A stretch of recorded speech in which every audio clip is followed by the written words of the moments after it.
Jadi kita ini gaspol terus, Pak. Ini sementara belum ada kita agendakan RDPU undang-undang lain ya, selain perampasan aset ini, karena memang kita prioritas.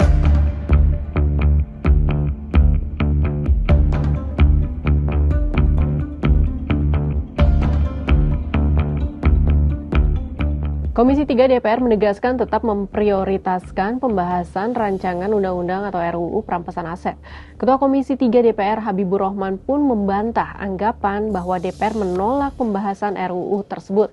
Sebenarnya sudah sejauh mana proses pembahasannya? Akankah kali ini RUU perampasan aset benar-benar tuntas, tidak kembali terhenti seperti pada masa Presiden ke-6 Susilo Bambang Yudhoyono dan Presiden ke-7 Joko Widodo? Lalu mengapa RUU perampasan aset dianggap sebagai produk hukum yang paling ditakuti koruptor? Kita bahas.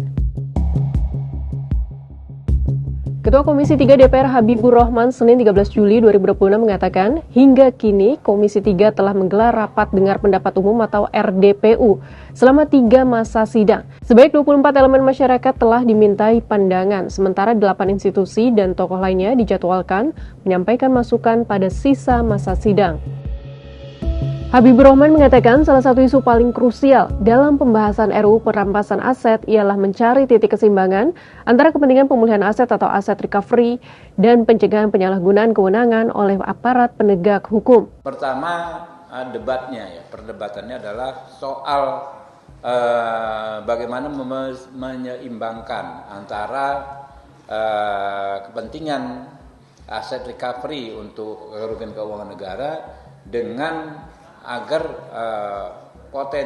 membatasi potensi abuse of power oleh para penegak hukum, oleh aparat penegak hukum. Jangan sampai terjadi abuse of power dengan mengatasnamakan undang-undang perampasan aset ini.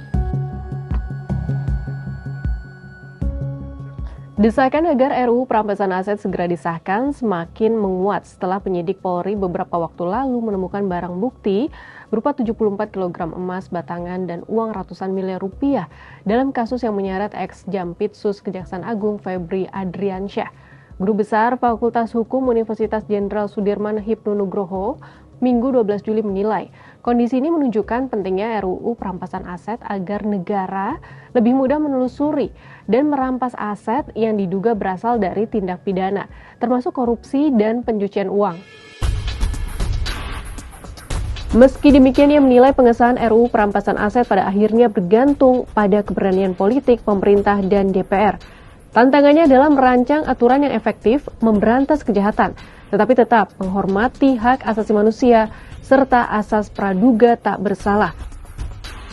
Hipnu memahami DPR bersikap hati-hati karena konsep utama dalam RUU tersebut adalah non-conviction based asset forfeiture, yakni mekanisme perampasan aset yang tidak selalu menunggu putusan pidana berkekuatan hukum tetap.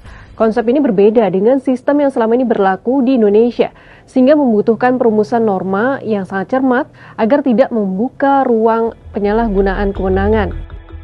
Pembahasan RUU perampasan aset memang terbilang maju mundur. RUU ini pertama kali diinisiasi pada masa pemerintahan Presiden ke-6 RI Susilo Bambang Yudhoyono. Saat itu Pusat Pelaporan dan Analisis Transaksi Keuangan atau PPATK menyerahkan naskah kepada Presiden SBY pada 2009. Draft pertama selesai disusun pada 2012, namun meski sempat mendekati tahap pengesahan, hingga akhir masa pemerintahan SBY, RUU tersebut tidak kunjung ditindaklanjuti. Memasuki era Presiden ke-7 RI Joko Widodo, RUU perampasan aset sempat masuk program legislasi nasional atau prolegnas jangka menengah 2015-2019. Pemerintah kembali mengusulkannya masuk prolegnas prioritas 2020, tetapi usulan tersebut ditolak DPR.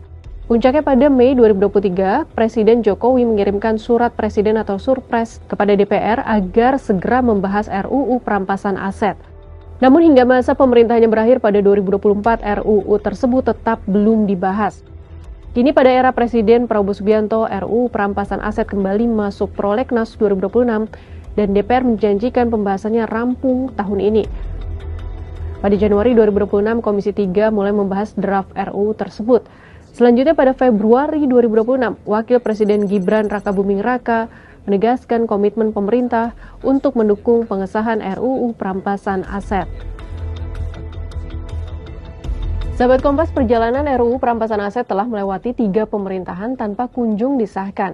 Kini ketika kasus-kasus korupsi besar kembali menyita perhatian publik, momentum itu datang lagi. Pertanyaannya, apakah kali ini DPR dan pemerintah mampu mengubah komitmen menjadi keputusan?